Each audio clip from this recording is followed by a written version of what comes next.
Welcome back to expert का ज्ञान class. आज हम सेट के अबाउट में स्टडी करेंगे। सेट है क्या? सेट एक ऐसा वर्ड है जिसे कहीं ना कहीं आपने जरूर सुना होगा, लेकिन मैथमेटिकली सेट को हम कैसे डिफाइन करेंगे, आज उसके अबाउट में हम स्टडी करेंगे। अच्छा, एक वर्ड सुना होगा हमने, कलेक्शन। कलेक्शन क्या होता है? ऑब्जेक्ट का। कोई भी ऑब्जेक्ट कलेक्ट कर सकते हैं। कभी हमने कहा कि अगर हमने क्रिकेट टीम बनानी है तो उसमें प्लेयर्स का कलेक्शन करेंगे, ठीक है ना। कभी हमने कोई किचन में सब्जी बनानी है तो उसके लिए जो रॉ मटेरियल होगा उसको कलेक्ट करेंगे।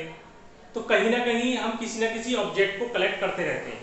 तो ये अब कलेक्शन कैसे होते हैं? कुछ कलेक्शन ऐसे होते हैं जिन्हें हम डिफाइन कर सकते हैं, जिनके बारे में हम अच्छे से बता सकते हैं। लेकिन कुछ कलेक्शन ऐसे भी होते हैं जिनकी मतलब एक मेजरेबल क्वांटिटी नहीं है। जैसे यहाँ पे मैंने कुछ कलेक्शन किए हुए हैं। फर्स्ट टाइप का कलेक्शन है और ये सेकंड टाइप का कलेक्शन है। इसमें अगर हम बात करें क्रिकेट प्लेयर्स की, तो क्रिकेट प्लेयर्स हम सभी जानते हैं, बहुत सारे नाम हैं, है ना।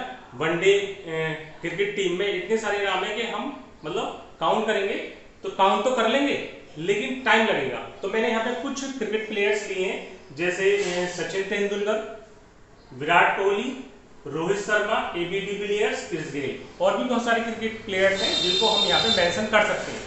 लेकिन अभी मैंने कुछ क्रिकेट प्लेयर्स ही राइट किए हैं, तो ये मैंने कलेक्शन किया हुआ कुछ क्रिकेट प्लेयर्स का, ठीक है ना।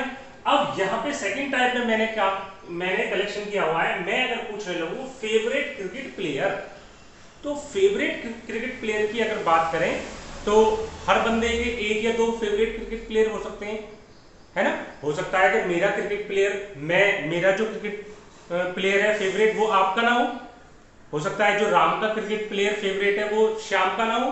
तो ऐसी मैंने कहा कि अगर ए एक पर्सन है तो ए पर्सन ऐसा हो सकता है कि जिसे विराट कोहली ज्यादा पसंद है, वो उसका फेवरेट क्रिकेट प्लेयर है। इसी तरह से बी पर्सन ऐसा है कि उसका favourite cricket player Rohit Sharma है।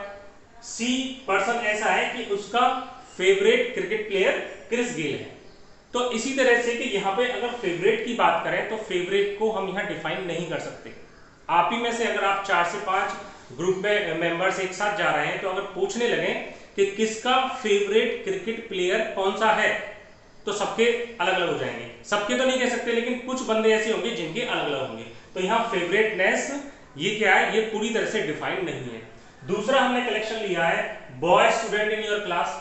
आपकी क्लास में बॉय स्टूडेंट होंगे तो कुछ नाम हमने यहाँ से ले लिए, जैसे सपोज करो एक सनी हुआ, यश हुआ, पुनीत हुआ, मुकुल हुआ, ऋतिक हुआ, और भी काफी स्टूडेंट्स हो सकते हैं। कुछ नाम हमने यहाँ ले लिए। लेकिन अब बात आती है इधर smart boy in your class. Smart boy कौन है? तो अब ऐसा हो सकता है कि भैया पी गर्ल है आपकी क्लास में, उसको ऋतिक स्मार्ट लगता है। क्यू गर्ल है आपकी क्लास में, उसको सनी स्मार्ट लगता है। या इसी तरह से आर गर्ल है, उसको यश स्मार्ट लग सकता है। तो क्योंकि स्मार्टनेस की भी कोई है ना मेजरेबल क्वांटिटी नहीं है कि कोई कितना, कैसे आप स्मार्टनेस को शो करोगे, ठीक है ना। तो यहाँ पे अगर बात करें ऋतिक, सनी, यश, ये तीनों ही अपने आप में स्मार्ट हैं। और ऐसा नहीं है कि यही स्मार्ट है, भाई मुकुल बचा है, मुकुल भी स्मार्ट हो सकता है, मुकुल किसी और को स्मार्ट लग सकता है, ठीक है ना। या मैंने कहा पुनित किसी और को स्मार्ट लग सकता है। तो यहाँ पे स्मार्टनेस की हम कोई भी मतलब वेल डिफाइन नहीं कर सकते हैं। इसी तरह से यहाँ पे हमने कुछ एनिमल्स का कलेक्शन लिया है। एनिमल्स में देखें तो एनिमल नेम सभी जानते हैं। कुछ एनिमल्स हमने उठाए यहाँ पे, dog, cat, tiger, wolf, monkey, lion, ठीक है ना। और भी एनिमल्स ले सकते हैं। यहाँ पे हमने राइट किए हुए डेंजरस एनिमल। अब डेंजरस क्या होता है भाई? हो सकता है किसी को टाइगर से डर लग जाए, हो सकता है किसी को कैट से ही डर लग जाए, वो उसे डेंजरस लगे, ठीक है ना। तो यहाँ भी ऐसे हमने यहाँ पे 3 बंदे लिए हैं, राम, मोहन, गीता। तो राम को डेंजरस लगता है कि टाइगर सबसे ज्यादा डेंजरस है, ठीक है ना। मोहन को लगता है नहीं, मैं तो वोल्फ से मेरा सामने हो गया था तो मुझे वोल्फ बहुत ज्यादा डेंजरस लगता है, मैं मरते मरते बचा। गीता कहती है अरे यार मंकी ने तो मुझे छत से गिरा दिया था, मंकी से ज्यादा तो कोई डेंजरस ही नहीं है, वो तो हमारे आसपास ही घूमते रहते हैं, ठीक है ना। कई सारी डेथ हो जाती है कि है ना, छत पे मंकी पीछे पड़ा और किसी बंदे ने जंप लगा दिया तो ठीक है ना, उसका काम खत्म। तो यहाँ पे डेंजरस की भी कोई है ना डिफाइन नहीं है कि आप डेंजरस को कैसे मेजर करेंगे, ठीक है ना। तो ये था कलेक्शन। एक कलेक्शन ऐसा था कि जिसको आपने प्रॉपर्ली डिफाइन कर लिया, एक कलेक्शन ऐसा था जिसको आप प्रॉपर्ली डिफाइन नहीं कर पा रहे थे। तो इन्हीं कलेक्शंस के अबाउट में यही कलेक्शंस हमें बताएंगे कि क्या है सेट। तो सेट की अगर बात करें, सेट क्या है? एक well defined collection of object को ही हम सेट के नाम से जानते हैं। लेकिन वेल डिफाइंड कलेक्शन तो हो, बट डिस्टिंक्ट एलिमेंट्स का हो। डिस्टिंक्ट एलिमेंट्स मींस उसके एलिमेंट्स अलग अलग होने चाहिए। क्लियर है ना? तो यह सेट की डेफिनेशन क्या है वो मैं आपको एक बार बता देता हूं, और सेट्स को आगे थोड़ा सा हम क्लेरिफाई करते हैं क्या है सेट। कुछ एग्जांपल्स भी लेंगे अभी, ठीक है ना, उनसे और अच्छे से क्लेरिफाई हो जाएगा कि क्या सेट है और क्या सेट नहीं है। क्लियर है? देखिए जरा, तो देखिए सेट है क्या? A well defined and well distinguished collection of objects is called a set. जो वेल डिफाइंड होता है, जैसे कि मैंने बताया, जिसके बारे में सभी के व्यूज, आइडियाज, ठीक है, जजमेंट सेम हो जाए, तो उसे हम क्या बोलते हैं? सेट बोलते हैं। It could be any kind, ये किसी भी काइंड का हो सकता है प्यूपिल का कलेक्शन हो, लेटर्स का हो, नंबर्स का हो, पॉइंट्स इन स्पेस का हो, लाइंस का हो, अदर ज्योमेट्रिकल शेप्स और वेरिएबल्स, ठीक है ना। लेकिन वेल डिफाइन होना चाहिए। जब भी अगर पूछा जाए कि ये कलेक्शन किस तरह का है, तो सबके व्यूज उसके अबाउट में सेम आने चाहिए, ठीक है ना। तो यहाँ पे एक और डेफिनेशन यहाँ पे मैंने मेंशन की है सेट्स की, वो क्या है? If all people have same judgement, जितने भी पीपल हैं उनकी जो जजमेंट है या आइडिया है वो सेम हो जाए अबाउट अ पर्टिकुलर कलेक्शन। अगर कोई पर्टिकुलर कलेक्शन हमने किया है तो उसके अबाउट में सभी पीपल के जजमेंट या आइडिया अगर सेम हो जाते हैं तो उस कलेक्शन को भी हम सेट के नाम से जानते हैं। जैसे एग्जांपल हमने बोला set of first prime numbers. अगर set of first prime numbers की बात करूं तो यहाँ पे क्या होंगे? सभी के जजमेंट सेम होंगे, सभी के व्यूज सेम होंगे, ठीक है ना। 2, 3, 5, 7, 11 ये फर्स्ट 5 प्राइम नेचुरल नंबर्स हैं। कोई ये नहीं कह सकता कि इनसे अलग भी फर्स्ट 5 प्राइम नेचुरल नंबर्स हैं। दूसरा set of members in your family, तुम्हारी फैमिली में जितने भी मेंबर्स हैं वो डेफिनेट है, ठीक है ना। तो वो इसको डिनोट करेंगे, वो एक सेट को डिनोट करेंगे। या set of vowels in English alphabet, तो इंग्लिश अल्फाबेट में सेट ऑफ वॉवल्स डेफिनेट है, सभी इन्हीं को बताएंगे, ए ई आई ओ यू। दूसरा set of Indian people who got Nobel prizes, ऐसे 12 पीपल्स हैं जिन्होंने नोबेल प्राइजेस लिए हैं। तो जैसे हमने बोला CV Raman, Rabindranath Tagore, mother Teresa, और ऐसे मतलब और भी हैं। तो एक ये हो गए मोहम्मद यूनुस। तो यहाँ पे अगर बात करें, पूछा जाए कि सेट क्या है, ठीक है ना, जो कलेक्शन हमने लिया और अगर वो वेल डिफाइंड हो गया, उसको आपने बताया, दूसरे ने भी वही बताया या तीसरे ने भी वही बताया, तो सभी पीपल की जो जजमेंट है वो सेम आने लगी, तब हम बोलेंगे कि हाँ ये सेट है। क्लियर है ना? तो सेट समझ में आया, सेट क्या होता है। तो देखिए जरा यहाँ पे अब बात करते हैं रिप्रेजेंटेशन ऑफ सेट्स की। तो सेट्स को किससे रिप्रेजेंट किया जाता है? Generally sets are denoted by capital letters, उन्हें हम कैपिटल लेटर से डिनोट करते हैं। जैसे capital A, capital B, capital C, capital D, है ना, कोई भी अल्फाबेटिकल कैपिटल लेटर ले सकते हैं आप, और उस जब लेटर को लेंगे तो उससे हम सेट को डिनोट कर सकते हैं। दूसरा इसके अंदर एलिमेंट्स, जनरली एलिमेंट्स को किससे डिनोट किया जाता है? एलिमेंट्स कौन होते हैं? जो सेट के अंदर होते हैं। सेट के अंदर वाले पार्ट को हम उनके एलिमेंट्स बोलते हैं, उन्हें हम स्मॉल लेटर से रिप्रेजेंट करते हैं, स्मॉल ए, small B, small C, etcetera. Example हमने ले लिया, जैसे एक और एग्जाम्पल यहाँ पे दिखा देते हैं, a set of natural numbers between 2 and 5, 2 और 5 के बीच में सेट ऑफ नेचुरल नंबर्स, तो हमें बताया वो कौन कौन से होंगे? 3 and 4, ठीक है ना। 2 और 5 के बिटवीन नेचुरल नंबर्स कौन कौन से होंगे? 3 and 4। दूसरा एक और सेट लिया हमने, सेट ऑफ इंग्लिश अल्फाबेट, तो इसे कैपिटल बी से रिप्रेजेंट किया, और सेट ऑफ इंग्लिश अल्फाबेट क्या होंगे? A B C D up to Z, ठीक है ना, ए से लेकर जेड तक ये सभी क्या है? इंग्लिश अल्फाबेट है। फिर यहाँ पे नोटेशंस की बात करें, नोटेशंस, एक ये सिंबल आएगा, इस सिंबल को बोलते हैं बिलोंग्स टू। अभी बिलोंग्स टू क्या है? जैसे कि अगर मैं बात करूं इस रूम की, इस रूम के अंदर मैं आ रहा हूं तो मैं इस रूम को बिलोंग्स कर रहा हूं। आप अपनी 11th क्लास में अगर किसी दिन रिप्रेजेंट हो जाते हैं, प्रेजेंट हो जाते हैं, तो वहां पे आप उस क्लासरूम को बिलोंग करेंगे। तो यहाँ पे एक हमने सेट लिया, उसमें कुछ एलिमेंट्स हैं ए बी सी डी। अगर हम यहाँ ध्यान से देखें, स्मॉल ए इस सेट के अंदर आ रहा है, ए सेट के अंदर है, बिल्कुल है, तो ए बिलोंग्स टू ए, इसे रीड क्या करेंगे? बिलोंग्स, ठीक है ना। इसी तरह से अगर हम यहाँ डी एलिमेंट को देखें तो डी एलिमेंट भी सेट ए के अंदर है, तो हम क्या रीड करेंगे? इसे D belongs to set A. एक और एग्जाम्पल देखिएगा, एक दूसरा सिंबल है यहाँ पे, उस एग्जाम्पल को रिप्रेजेंट करने के लिए इस सिंबल को, इसी सिंबल को बना के अगर हम कट कर देंगे तो ऐसे बोलेंगे हम डज नॉट बिलोंग्स टू, ठीक है ना।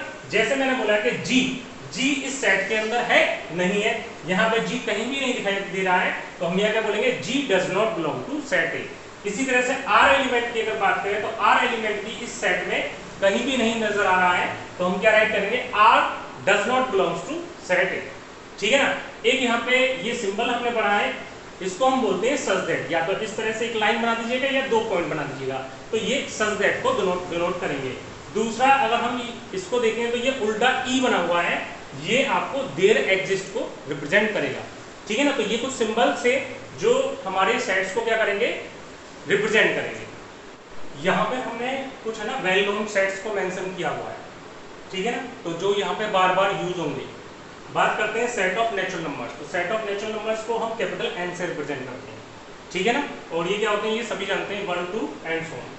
सेट ऑफ होल नंबर्स, इनको हम W से रिप्रेजेंट करते हैं, ठीक है ना, 0 to infinite. Set of integers, इनको हम I और Z से रिप्रेजेंट करते हैं, लेकिन यहाँ पर हम इन्हें Z से रिप्रेजेंट करेंगे। तो ये भी वेल नोन है, माइनस इनफाइनाइट, -3 -2 -1 0 1 2 3, ठीक है ना। दूसरा क्या है, set of positive integers. Positive integers में क्या होगा, Z प्लस, Z के ऊपर क्या लगा देंगे, प्लस लगा देंगे, तो सेट ऑफ पॉजिटिव इंटीजर्स आ जाएगा। ये सभी नेचुरल नंबर्स को हम बोल सकते हैं, ये क्या है, सेट ऑफ पॉजिटिव इंटीजर्स है। सेट ऑफ नेगेटिव इंटीजर्स, तो क्या होगा, इसमें Z के ऊपर माइनस लगा देंगे, तो ये आ जाएगा सेट ऑफ नेगेटिव इंटीजर्स। तो all natural numbers with negative sign वो किस में कन्वर्ट हो जाएंगे, अगर नेचुरल नंबर में माइनस साइन लगा दे तो वो क्या हो जाएंगे, नेगेटिव इंटीजर्स हो जाएंगे। Set of non zero integers, तो इसे Z नॉट से रिप्रेजेंट करते हैं, Z नॉट है, इसमें आपका जीरो नहीं आएगा, क्या नहीं आएगा, जीरो, क्योंकि सेट ऑफ नॉन जीरो मतलब जीरो नहीं आना है, तो सारे इंटीजर्स आएंगे, इसमें बीच में जीरो आता तो जीरो को हमने हटाया हुआ है। दूसरा सेट ऑफ रेशनल नंबर, इसको हम Q से रिप्रेजेंट करते हैं, तो ये क्या है, 1 2 1.2 3/2 है ना, ये सभी क्या है, रेशनल नंबर्स को रिप्रेजेंट कर रहे हैं। सेट ऑफ रियल नंबर्स, इसको हम कैपिटल R से रिप्रेजेंट करते हैं, तो ये जितने भी नंबर्स हैं ये सब रियल नंबर्स ही हैं, ठीक है ना। और रियल नंबर्स हम जानते हैं रेशनल और इरेशनल का कॉम्बिनेशन होता है, जैसे 3 7.5 3.21 032 एंड सो ऑन इनफाइनाइट 7/11, ये सभी क्या है, रियल नंबर्स हैं। और एक और आता है सेट ऑफ कॉम्प्लेक्स नंबर्स, तो सेट ऑफ कॉम्प्लेक्स नंबर्स में क्या है, इसे हम कैपिटल C से रिप्रेजेंट करते हैं, ये रियल और इमेजिनरी टाइप के होते हैं, इनके अबाउट में भी यहाँ 11वीं क्लास में हम स्टडी करेंगे। एक बात और स्टूडेंट्स, जब भी हम सेट्स को राइट करें तो सेट्स को बहुत ज़्यादा जरूरी है कि इसे करली ब्रैकेट में ही लिखा जाता है। इसमें लिखा जाता है, करली ब्रैकेट के अंदर ही लिखा जाता है, यही ब्रैकेट बनेगा, इसके अलावा और कोई ब्रैकेट नहीं बनेगा, ठीक है ना। कि कभी हमने क्या ये स्मॉल ब्रैकेट बना दिया या ये स्क्वायर ब्रैकेट बना दिया, तो ये ब्रैकेट नहीं चलेंगे, ठीक है ना। कभी भी सेट को हम मेंशन करेंगे तो किसके अंदर राइट करेंगे, एलिमेंट्स को केवल और केवल करली ब्रैकेट के अंदर। Is that clear? नाउ हम बात करेंगे क्लासिफिकेशन ऑफ सेट्स की। तो क्लासिफिकेशन ऑफ सेट्स क्या है, इसे हम 2 टाइप से क्लासिफाई करेंगे। फर्स्ट है रोस्टर फॉर्म और टेबुलर फॉर्म। तो इस फॉर्म में क्या होता है, जैसा कि हम देखें, इसका दूसरा नाम टेबुलर फॉर्म है। टेबुलर क्या होता है कि अलग अलग एलिमेंट्स को लिया जाता है। तो इस फॉर्म में हम क्या करते हैं, in this form we write all elements using commas, ठीक है, इन करली ब्रैकेट। इसमें हम एलिमेंट्स को कॉमा लगा लगा कर राइट करेंगे करली ब्रैकेट के अंदर। जैसे एग्जांपल हमने लिया एक सेट A 2 4 6 8, ये क्या है, सेट ऑफ कैसे नंबर्स है, ये सेट ऑफ इवन नंबर्स। दूसरा हमने B एक सेट लिया कप प्लेट केटल, इसमें एलिमेंट्स को क्या है, इन दोनों ही सेट्स में अगर तुम ध्यान से देखें एलिमेंट्स को अलग अलग लिस्ट किया गया है यूजिंग कॉमा, ठीक है ना। एक C हमने एक सेट राइट किया है B C D F G H J, और ये कहाँ है, अप टू Z तक है, तो ये क्या है, सेट ऑफ कॉन्सोनेंट्स। दूसरा फॉर्म आता है सेट बिल्डर फॉर्म। अब बिल्डिंग मतलब क्या है, कलेक्ट कर लेना, मटेरियल को जब हम कलेक्ट कर लेते हैं तो हम बिल्डिंग तैयार करते हैं। तो इसमें क्या होता है, in this form we write all elements using a general property. एक जनरल प्रॉपर्टी का यूज करके हम एलिमेंट्स को राइट करते हैं, ठीक है ना। जैसे हमने एक P सेट राइट किया है x such that x, तो ये क्या है, ये such that का साइन है, मैंने आपको बताया था नोटेशंस में। तो x such that x is an integer, x क्या है, एक इंटीजर है, और किस तरह से कि x -3 से तो बड़ा है बट 7 से छोटा है, ठीक है। x is greater than -3 but less than 7, ठीक है ना। तो -3 से बड़ा और 7 से छोटा इंटीजर हम मेंशन कर सकते हैं, लेकिन अभी हमने क्या किया हुआ है, इसे एक सिंगल प्रॉपर्टी से राइट किया हुआ है। क्यों एक सेट राइट किया कि x सच दैट x, तो x इस प्रकार है कि x एक नेचुरल नंबर है और x क्या है, greater than equal to 3 but less than 7। 3 या तो वो 3 हो सकता है या 3 से बड़ा हो सकता है, क्योंकि यहाँ पे ग्रेटर भी और इक्वलिटी दोनों साइन आ रहे हैं। तो x क्या है, 3 या 3 से बड़ा है बट 7 से छोटा है, क्योंकि यहाँ पे इक्वलिटी का साइन नहीं है, यहाँ पे केवल लेस देन का साइन है। दैट्स व्हाई x 3 हो सकता है लेकिन 3 से बड़ा होगा, बट 7 नहीं हो सकता। 7 से हमेशा क्या होगा, छोटा होगा, जो कि एक नेचुरल नंबर होगा। ठीक है ना, तो हम यहाँ मेंशन कर सकते हैं क्या क्या होंगे वो, 3, 4, 5, 6, लेकिन यहाँ पे कौन नहीं होगा, 7 नहीं होगा। क्लियर है। एक और सेट हमने लिया कैपिटल R का कि x such that x belongs to R। R क्या है, ये रियल नंबर्स को डिनोट करता है और वो किस तरह का है कि वो खुद से बड़ा। तो यहाँ पे जैसा कि हम जानते हैं ऐसा कोई एलिमेंट नहीं है, कोई रियल नंबर नहीं है जो खुद से बड़ा हो, तो ये इसे हम बोल सकते हैं इसमें कोई एलिमेंट नहीं है, लेकिन एलिमेंट बेशक ना हो फिर भी ये सेट होगा। क्लियर है ना। तो ये था क्लासिफिकेशन ऑफ सेट्स। जैसे कि मैंने बताया ये 2 टाइप से, एक रोस्टर फॉर्म और एक टेबुलर। एक रोस्टर फॉर्म, टेबुलर फॉर्म, या दूसरी क्या है, सेट बिल्डर फॉर्म। रोस्टर और टेबुलर एक ही बात। क्लियर है ना। और दूसरी है क्या है, set builder form. Is that clear. तो स्टूडेंट्स आज की क्लास में इतना ही। अगली क्लास में हम सेट्स को कंटिन्यू करेंगे, ठीक है ना, और सेट्स के बारे में जानेंगे, इसके टाइप क्या क्या होते हैं। ठीक है ना। तो अगर आपको ये वीडियो पसंद आई हो तो लाइक कीजिएगा और चैनल को सब्सक्राइब नहीं किया है तो सब्सक्राइब जरूर कीजिएगा, कि जिससे कि नई वीडियो अगर आपको आए तो उसका नोटिफिकेशन आपको मिल जाए। Thank you.